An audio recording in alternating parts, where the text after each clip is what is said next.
This is the Aftermarket Radio Network.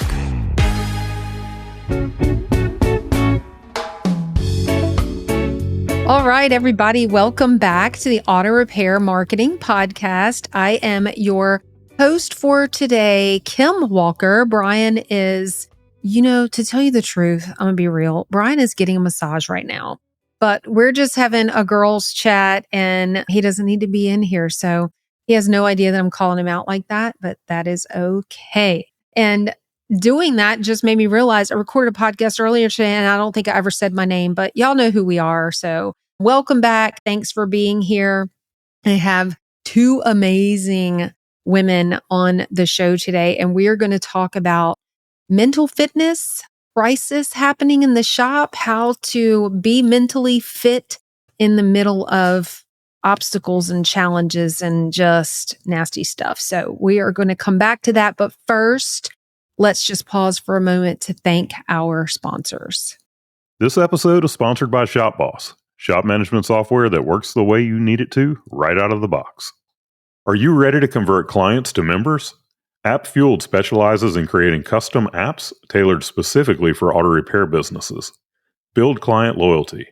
Get started today with your own customer loyalty app. Visit AppFueled.com. All right, ladies.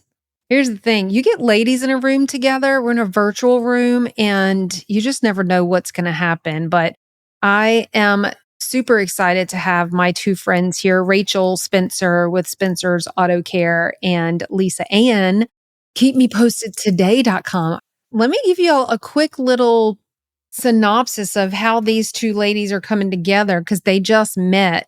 And I'm going to start first in no order. But so this really came out of two different things happening almost at the same time. Rachel and I have been friends for a couple of years. I first heard about Rachel when she was on the cover of, was it Ratchet and Wrench? Yes, I was on Ratchet and Wrench. And Brian and I were driving across country in the RV and I read the article and not even knowing Rachel, I just found her on Facebook, sent her a message and I'm like, hey, girlfriend, I love what you're doing. Your article was fantastic. And we've just become great friends since then, texting each other, staying in touch. And Brian and I went and taught a class there in Crum, Texas. And she just runs a super awesome shop with a really awesome story about just how it came to be. And so she and I were talking recently and they've been through a road construction project. So for our listeners that are loyal, that is very close to my heart and Brian's because we essentially were kind of put out of business because of a road construction project. So when I hear that, my eyes open, my heart pours open, and I'm just like, oh my gosh. So let's talk about your road construction project. I will say Rachel is far better than we did. So I told her I really want to get you on the podcast to talk about this. But at the same time, I met my sister, Leisa Ann, here. And that is a crazy story how that happened. If you're a loyal follower of our podcast, you know that I'm the most obnoxiously proud mom there is, although I'm sitting here with two moms who are also obnoxiously proud of their children. But Peyton is a cadet at West Point, and we have this phenomenal, it's not a group, but a resource, a network, these academy moms, not just Army, but Army, Navy, Air Force, Coast Guard. It's literally a spreadsheet of these families across the country who will host your academy child, like Peyton, my son. So he was driving back to West Point from spring break and used the resource and found a family outside of Chattanooga, messaged them, and he was like, hey, I'm driving back. Can I stop and crash at your house?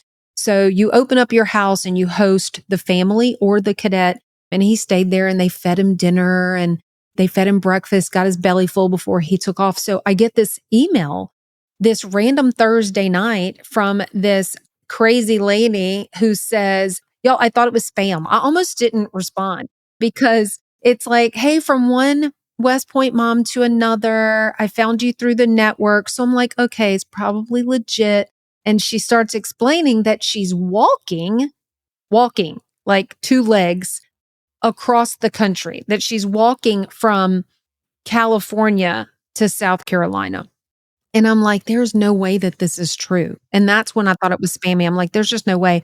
And then she put in the email, she's like, I'm in Louisiana. I'm looking for a place to stay, blah, blah, blah, all this kind of stuff. So that's how we connected. But first, I'm like, okay, if she's a West Point mom, she's going to be in the West Point Moms Facebook group. Let me go check this lady out. And I'm like, before she comes and stays at my house. So I went and stalked her on Facebook and realized she's a rock superstar West Point mom in the Facebook group. Everybody knows her. I read her website, which is keepmepostedtoday.com. And I'm like, okay, wow, this is for real. This lady. So we're going to talk to her because her focus, she has nothing to do with the auto repair industry, but she was walking across the country in an effort to create conversations or bring awareness to mental fitness. And at the same time, I'm talking to Rachel and I'm like, this is the perfect time for us to be able to talk about entrepreneurship and facing difficulties in mental fitness and all that. So I've already queued this up and it took me forever. I really want to give you ladies a chance to jump in here. And so I want to just quickly share some stats that I pulled up that were not surprising, but sort of. Running a business, an auto repair shop, it's no joke. It is not for the weak, for sure. It requires being super intentional and taking care of yourself. And after I share these stats, it's going to just fuel the conversation. So there are studies that show between 72 and 87% of entrepreneurs report being affected by mental health conditions. 50% of entrepreneurs report struggles of anxiety, and 42% say, I'm burnt out. A very large percentage of entrepreneurs experience high levels of stress, so much that it has negatively impacted their mental health. And I said I was going to stop talking. I am, but I just want to cue this up with our own very quick, because you can go back and listen to episode number 2 where Brian and I dig in and share our story. So the short part of it is that back in 2008, we drove up to our shop one morning in October to orange barrels and cones all over the place. We were positioned on a US highway, a big highway, and our driveway was on the street perpendicular. Focusing on Mercedes-Benz, Audi, Porsche, BMW, we realized we're in a road construction project we knew nothing about. There was no warning in advance. And that lasted, without going through the whole long story, all the way through May. And they kept stopping and giving it a rest and restarting. We lost $15,000 a week in revenue. We had 11 employees. We led with our heart and not our brain when we should have used the numbers and downsized and let people go. And we did not do that. And so instead of paying our taxes, we paid our team members. And then fast forward to the day that the IRS came into our bank account and said, oh, this belongs to us. Let me take what you owe us. And that was the day before payroll. So everything just kind of fell apart. And that whole time, we were the leaders in our community. We were recognized. That was the best year we'd ever had. So we're on a high and then suddenly on a massive low of self-doubt. Are we meant to be business owners? Why can't we figure this out? Feeling helpless and hopeless. You're lacking sleep. You're not eating right. The financial strain, the pressure is outrageous. That impacts how you're leading your team. That impacts, our marriage. We were probably at each other and, just how all of that plays out, not to mention parenting a 3-year-old at the time. So I want to just cue that up to say that I understand the road construction and the crisis moment of owning a shop and just how devastating and terrifying it can be. So with that said, Rachel, tell the listeners about the road construction project that you guys just faced over there at your shop. Just kind of unpack the whole thing, how you felt, how it impacted everything from marketing and your numbers and just all of that. There's so much to it. So just kind of tell us about it. Yeah. So we haven't been as impacted as you and Brian were, but it's definitely impacted because it's a farm to market road right in front of our shop. So it's just a 2-lane road. So they've had 1 lane closed. The biggest impact that it really had on us is because the road was backed up. I went to go do a quality control on a vehicle and I was involved in a car accident, which is something that hasn't happened at our shop. So all the staff heard it. I mean, it was loud enough that you could hear it inside the shop, and everybody just, took a deep breath. And I think they all kind of paused for a minute to make sure that I was okay. But the stress of that was just unbelievable. The impact that it had on our team and us, customers that were there that day. I think to be self-employed or entrepreneur, you have to be able to handle a certain level of stress that would probably destroy other people. So just going through that was really hard. And we're just kind of closing that up right now. Finally, I've got all the insurance dealt with and everything, but it's really been a trying time. That just seems like there was a lot going on at the time. We had a staff member that we had to terminate, unfortunately. We had another one that was a no-show, no call, didn't let us know, just kind of ghosted us. Then the car accident. So there was multiple things going on that really, if you've got to be built to handle this kind of stress and you've got to be ready for it. For me, it really taught me that I need to learn to practice to pause, that constantly I'm going 90 miles an hour and then I'm wearing so many different hats as a shop owner, as a mom, as a wife, as a friend, just to practice that pause and just to slow down just a little bit and just take time. If I had just waited 30 seconds, maybe that accident wouldn't have occurred.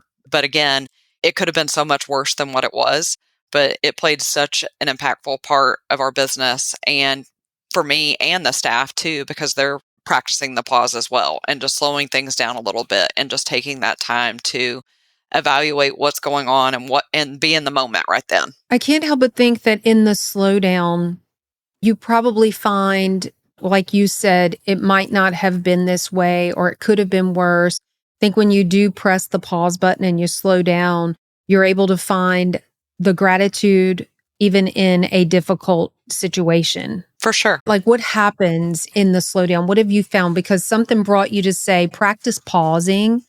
So what's the benefit of that? What have you found to be the benefit of it? Really think things through before taking an approach. Why am I always in such a hurry to get these things done? If I slowed down a little bit, maybe this wouldn't happen this way. Just being able to focus more on taking that deep breath and taking that moment for myself or practicing that with my team. Just practicing that pause with difficult conversations with your team members or those hard conversations where you've got an angry customer. It just allows you to think that life can change in a matter of seconds. And really, for that day, like I said, it could have been so much worse, but it wasn't. So that was just an eye-opening experience for me, just to slow down and realize that life can change in just a minute. And I guess for me too, it brought on some PTSD. I lost my mom to a car accident when I was 21. So I've had a little PTSD and that's affected me.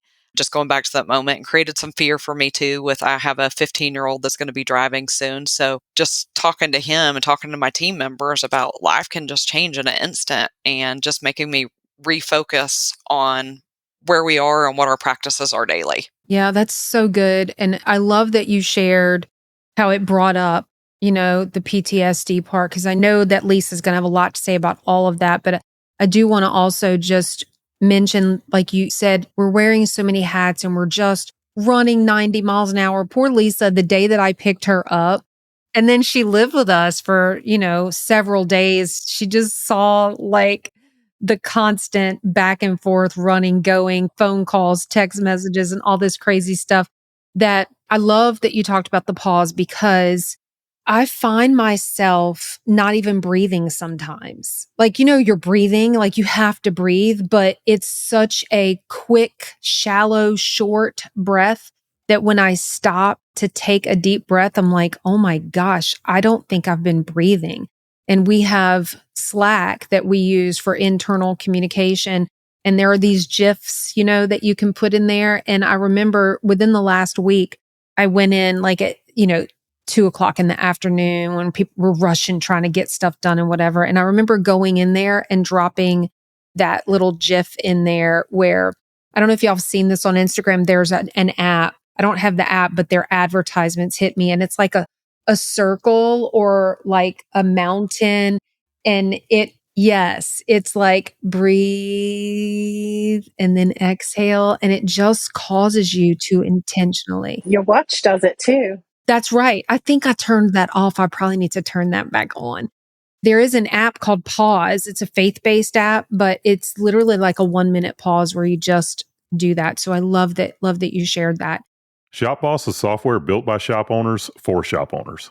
ShopBoss offers real solutions backed by real experience. Simply put, it's shop management software that works your way.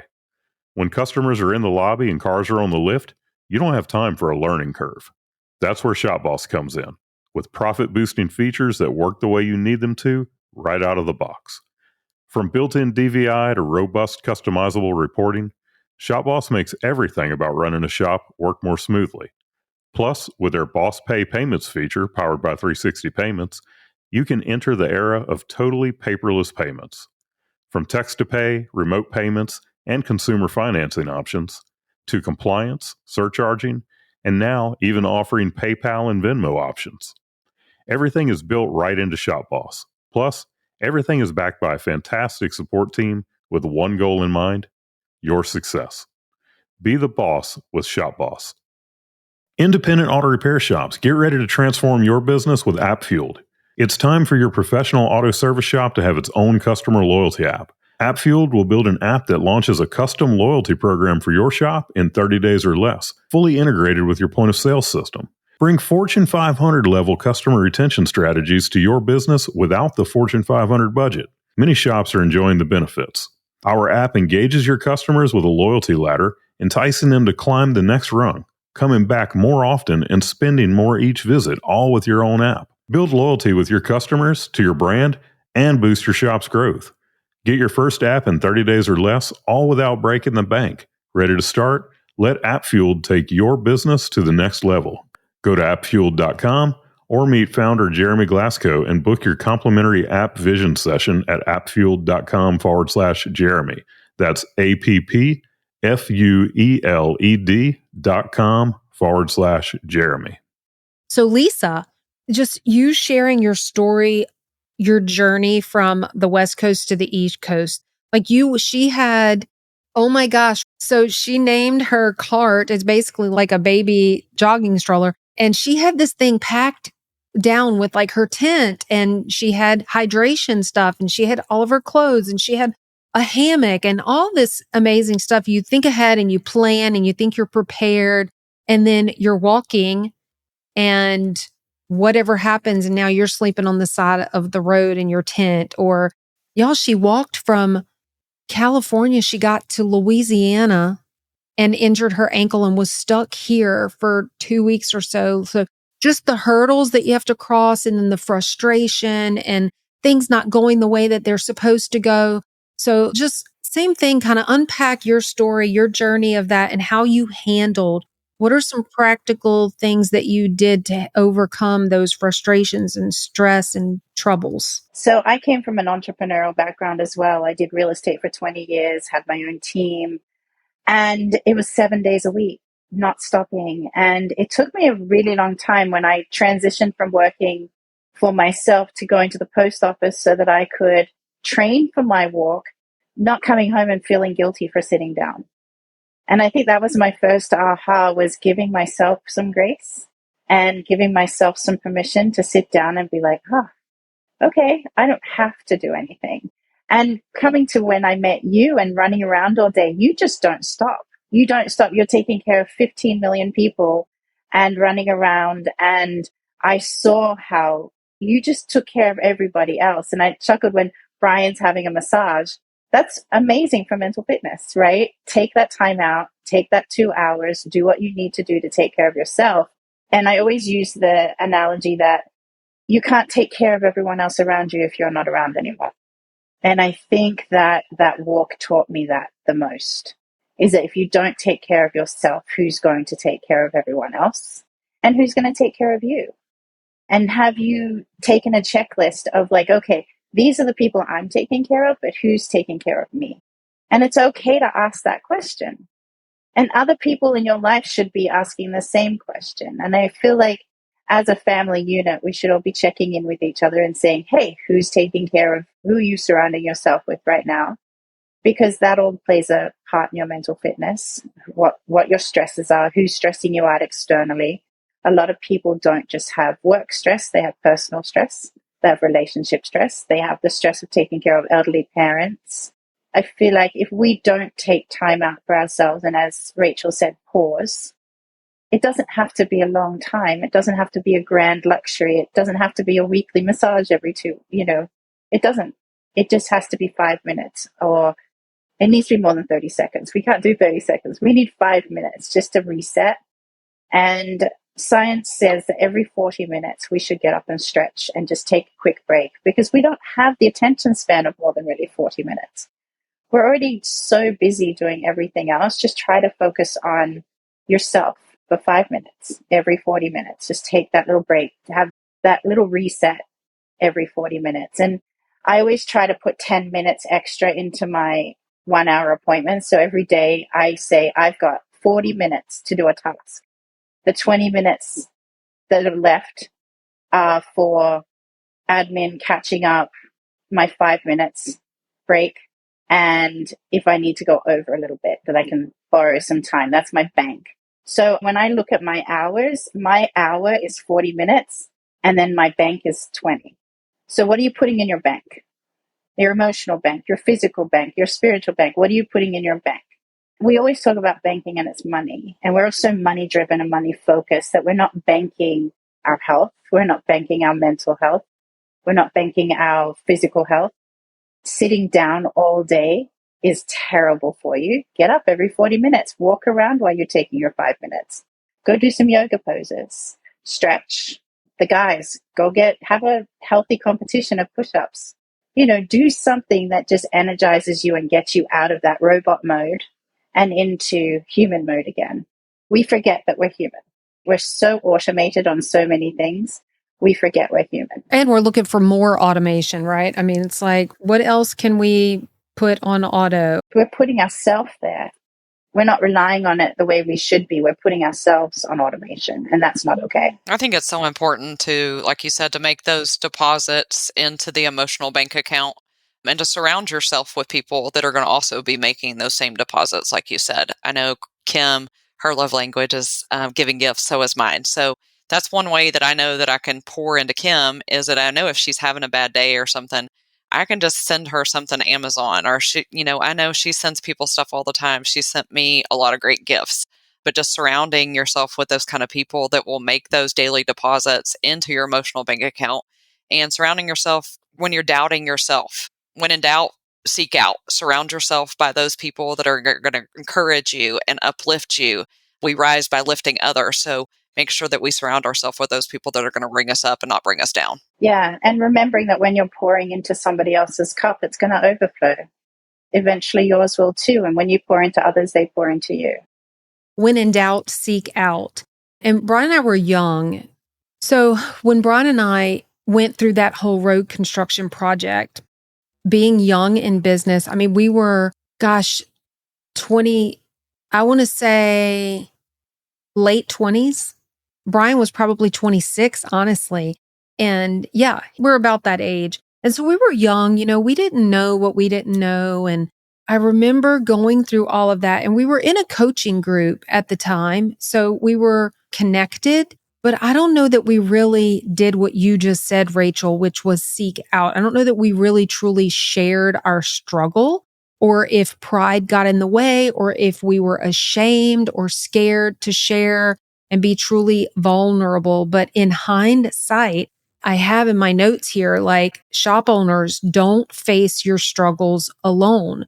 Like, I know for us, and I know for Rachel too, so I'm going to have you share specifically the connections you have that you lean on in these times of difficulty. But there are community groups. If you're involved in your chamber, there are probably people in the chamber you're close to, or the Rotary group, or your BNI group, or if you're in a church, your small groups, or, people that you become friends with. So think about who in your local community you have to lean on, but also in this industry. There's so many great connections in this industry from different groups on Facebook, social media you can be friends with. And I see all the time where shop owners are posting and sharing about whatever struggle or problem they have going on.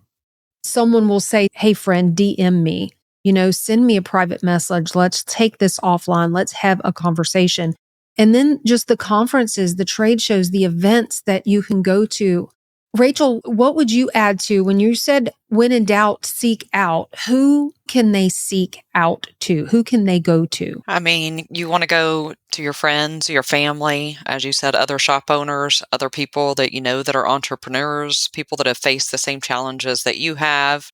For me and you, other women, we were talking about some health issues the other day. Just finding people that you have things in common with, whether you're going through parenting struggles and it's another mom, or you're a shop owner and you've got groups, whether it's Facebook or you've met these people at conferences. We didn't know, kind of like y'all. And I believe we joined a coaching company in 2018. And like you said, we don't know what you don't know. At that time, we were ready to sell our business. We were tired. We were burned out. We felt like we were hostages to our own business. We ended up joining a coaching company and found that there were a lot of people that were just like us, that were struggling just like us. And at that point, we decided, hey, we've got a chance here. We've got people that are supporting us that will help us through these challenges that we're facing right now. And that in itself was a challenge, growing the business. That was hard and stressful. We grew 156% in gross sales in 1 year. So just having those shop owners who had been through the growth that we had been through, who'd been through the struggles that we've been through, that was so important for us. And just having people around.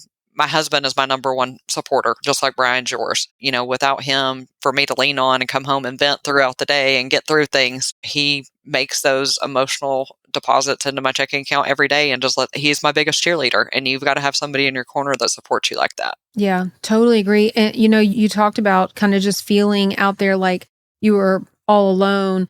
I remember that feeling of like, nobody else is going through this. We're on an island. Like, who do we talk to? How do I share this journey with someone else? And it wasn't until we got involved and engaged in the industry, a coaching group, that sort of thing, that we started finding solutions in also not feeling like we're in this by ourselves. So I love that you shared that. And it's one of those messages that, unfortunately, I keep thinking, like the whole female friendly. I'm like, are we still talking about that? Like, are there still shops who are not female friendly? And why do we keep talking about marketing to women? Like, it blows my mind.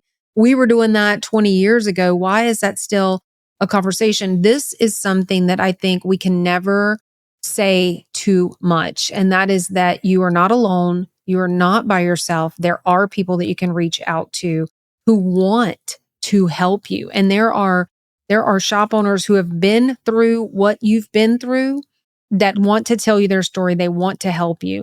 So let's just continue talking about what to do. And we lost Lisa, and this is probably like her expertise, although you and I have plenty to add to this from our own experiences as well.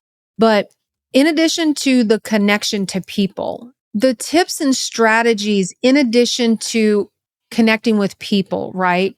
But for me, and I'm only speaking from my personal experience, I've struggled with weight my entire life. Regardless of the weight struggle, physical movement, there's so much to be said for taking care of our bodies. I know, Rachel, you are an avid runner. You love running and hiking, but it's both. And then Lisa, obviously, you've walked across the country. It's just walking.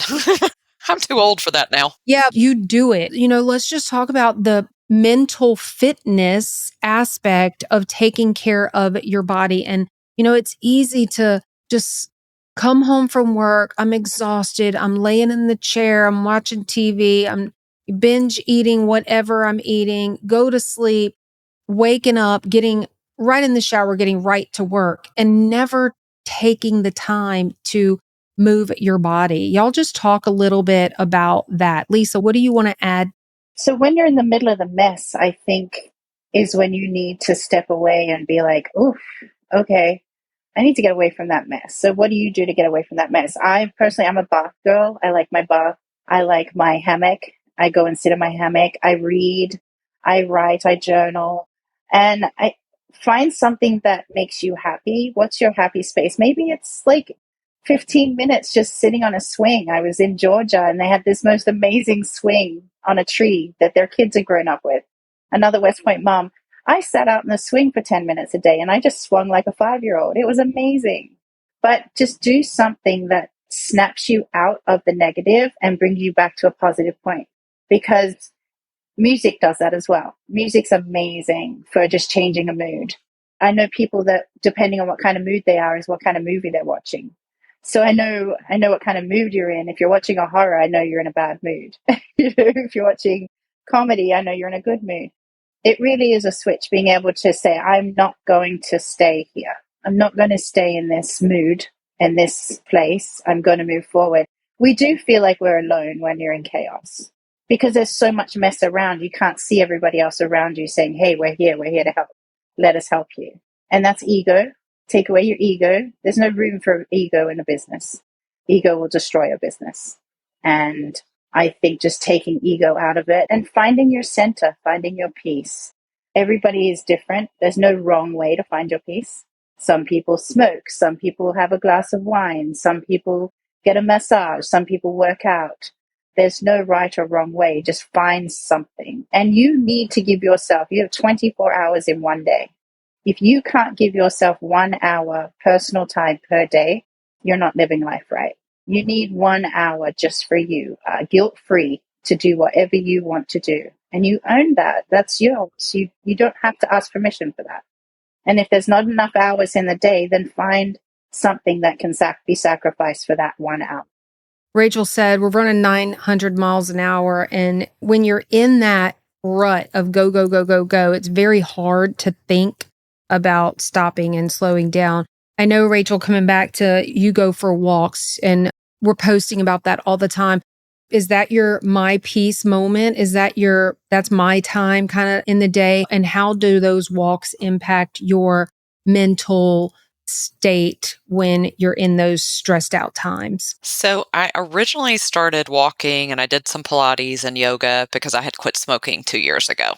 So I knew that I had to replace the smoking with something else. And I wanted to do something that was going to be better for me and also give me that me time that I needed. I'm still doing that today. 2 years smoke free right now. And so I just take that walk at least 30 minutes a day. I really have to tell myself too, like, I need to focus on me. I don't need to be on social media. I don't need to be scrolling through Facebook reels and stuff like that. And just, again, practice that pause and taking a moment for me and not thinking about stuff that's going on at work or anything that's going on in my life, and just take a deep breath and just walk through it and focus on the blessings that I have in my life. There are so many things to be grateful for. And as Lisa said, negativity is a choice that we make every day, and just trying to focus then and trying to focus on what's good in my life. That has really offered me some clarity doing those walks or doing the yoga or Pilates, of taking that moment for myself. Because Brian, doing the massage today, I found myself going for massages, but found that I'm so tense. And I have to tell myself, like, you need to relax. And even if I go get my nails done, the ladies are always telling me, relax, relax. So I am constantly tense, and really have to practice that, of being intentional, of trying to relax and just be in the moment, especially with our kids, because they grow up so quick that we've got to live for that moment, because we don't have a whole lot of time with them before they're adults and they're moving out. Brian and his massages, he gets them pretty regularly because he doesn't stop. He does not stop. And that is a scheduled appointment that forces him to get out of the desk, get out of the house, the shop, and go away and relax for a little bit.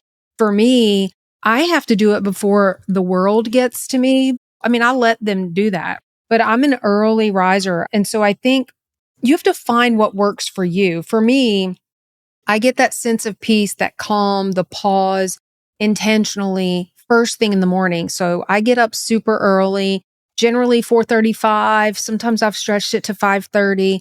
I have Lisa knows this spot. I have this very special chair in my sunroom that I go in there. I've got my dog, my cozy blanket, my Premier Protein, which is my coffee, my Bible. I sit there, and that's where I start generally almost every single day. And when we're traveling, I intentionally look for, so like whatever hotel we're in or whatever, I look for this little spot. And I tell you, we went to Vegas this weekend for the Kenny Chesney concert at the Sphere for his last show at the Sphere, where he announced that he's coming back next year. So we thought, oh, once in a lifetime, Kenny Chesney at the Sphere, and we're going to his last show. No, he'll be back next year. But that's correct.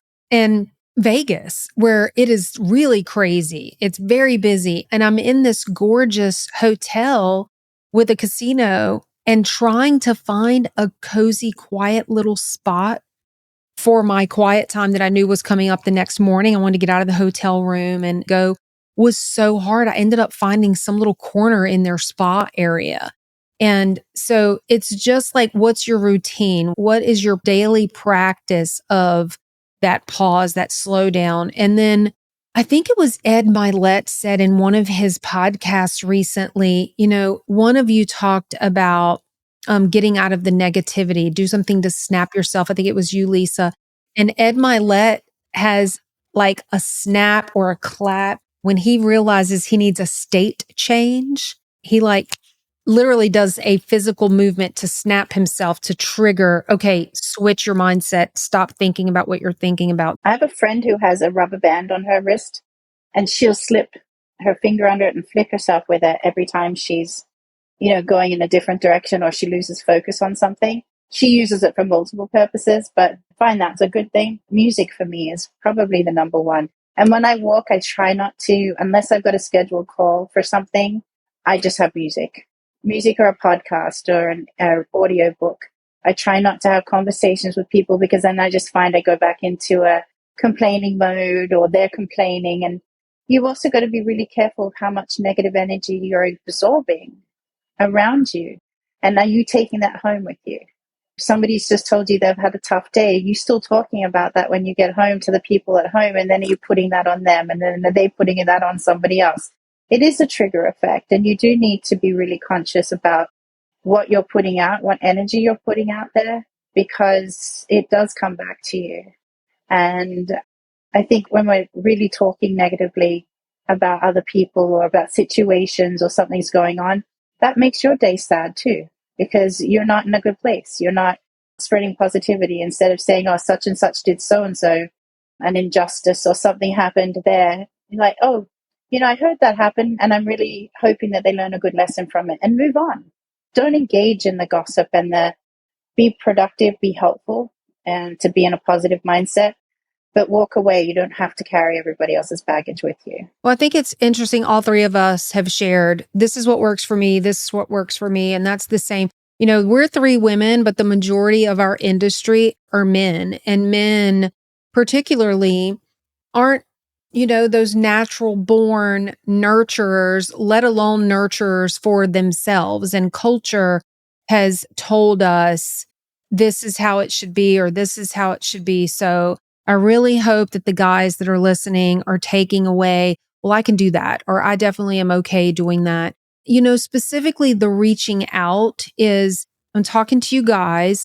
If you don't have some really good friends, like real friends that you can lean on, that is probably the top priority. I remember in the middle, at the peak of our trauma crisis of the shop and the road construction project, I remember realizing Brian had friends, but he didn't have like those like brothers, like just really super close friends.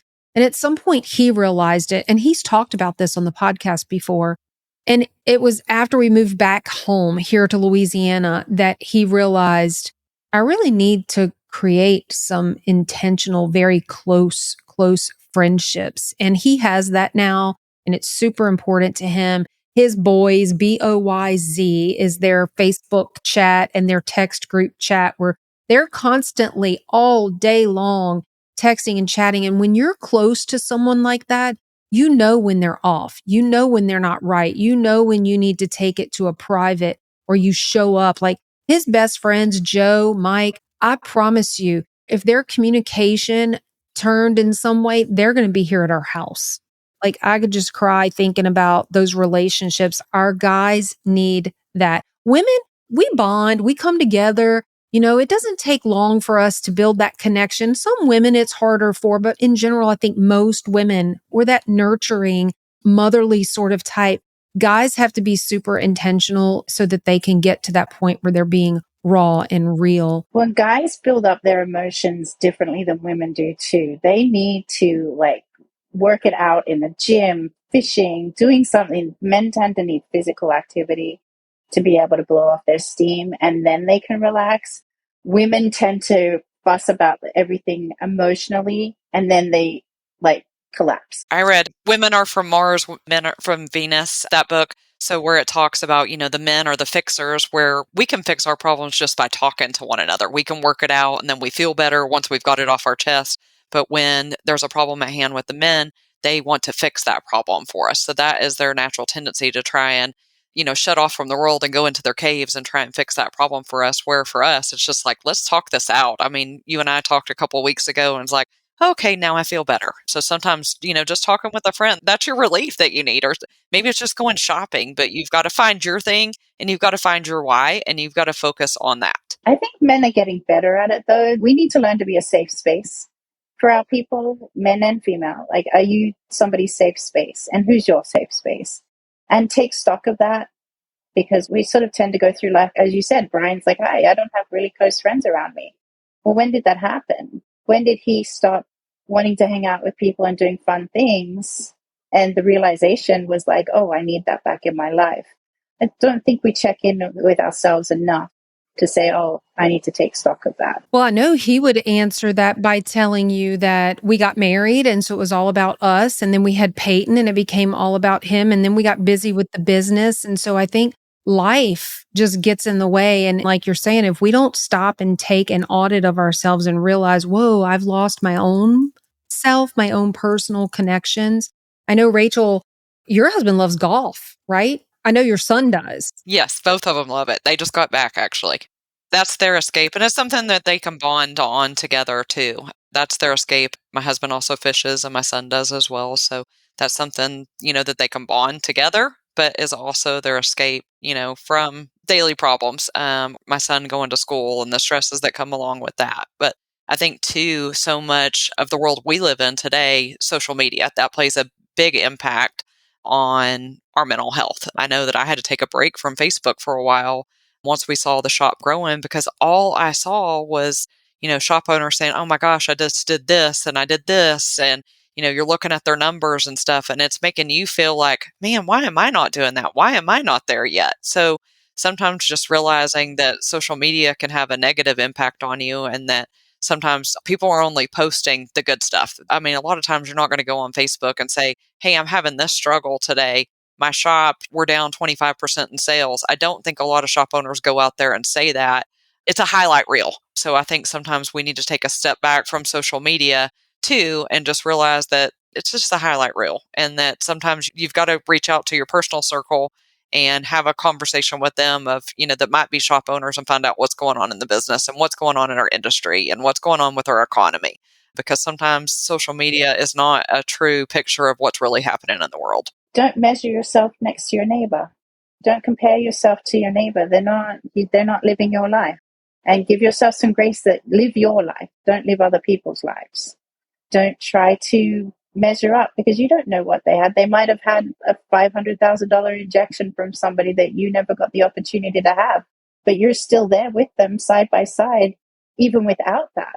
But you don't think about that because you're thinking, coming from an entrepreneurial type mentality, you don't think about that because you're just thinking about, well, hang on, they got $500,000 and I just struggled the whole time. But you're like, well, hang on, let's count the win in that. I did it without the 500,000 injection. I did it. Give yourself the wins and chunk it down. They don't have to be big wins. They just, every time you give yourself a compliment of, I did it, I'm doing okay, I did well, that's a positive mindset. That's keeping yourself in the blue, not in the red. I will say the big example that we use today of stress or crisis or whatever had to do with construction. But everything we've just talked about really was just about maintaining your mental fitness, which I love. That's the new term I'm adopting that Lisa put out there. She wasn't really talking about mental health, which is but it's really you being fit, and you can't be fit if you're not intentionally doing the things that we've just talked about. And there's more that we didn't talk about. So whether it is you walked in today and your service advisor quit, or one of your technicians was test driving a car and had a car accident in your customer's vehicle, or it's a road construction project, or something happened and now you don't have the money for payroll, or your technician quit, or whatever. Like, there's just endless numbers of examples of big, huge, hairy, awful things that we go through as business owners, but specifically talking to our audience of auto repair shop owners. So, well, you do yourself an injustice if you don't tell other people the pitfalls that can happen in that industry. You're letting other people fall through too. And then you're going to have less support if everyone's just failing around you and you're failing too. But if you all step up and say, hey, this is tough, I'm noticing this, or how did you handle that road construction scenario? Or how did you handle that person quitting on you? Or, do you check in with your team to make sure that they're happy as well? Because if they're not happy and you don't know about it, then you could have avoided that person quitting. I'm going to throw out there that not only are there all of the great coaching groups that are available and present, but if you're not physically in something like that, we laugh and joke. There's so many Facebook groups for auto repair shop owners, and some of them are just wild and crazy. Some of them are super serious. No matter what, there's a place for you. So go find your place. And so I really appreciate you ladies joining me today. I want to give you one last chance to just tell people where they can find you, to connect with you. If they're listening and they have questions, or they just want to send you a message to say, hey, I really like that you said this, or that really resonated with me. So, Rachel, how can people get in touch with you? Where can they find you? So you can email me at spencersautocrum@gmail.com. You can also find me on Facebook, Rachel Spencer, or Spencer's Auto Repair Crum. Awesome. Lisa. KeepMePostedToday.com. All right, ladies. Yeah, thank you for having me. Thank you. I really appreciate your time. I know we went back and forth on some scheduling, but we made it happen. And I hope that all of our listeners have something to take away. Before I wrap it up, I want to take a moment to ask you to leave us a review, give us a thumbs up, follow us. We love to see, just like you shop owners are looking for reviews for your shop, we would love a review of our podcast. And as you probably, hopefully have heard about, we have Plan with the Pros coming up this October. It is our second time doing it. There are still, I think, about 10 spots left.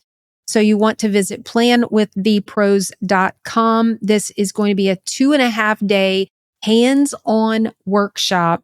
At the end of October, we are hosting it. This is your last chance to get a personal tour of West Point from Brian and I. It is our son. Our son is a firstie, which is a senior. So it's his last year at West Point. And so we are holding this event at the Thayer Hotel, which is stunningly gorgeous over the Hudson River in New York.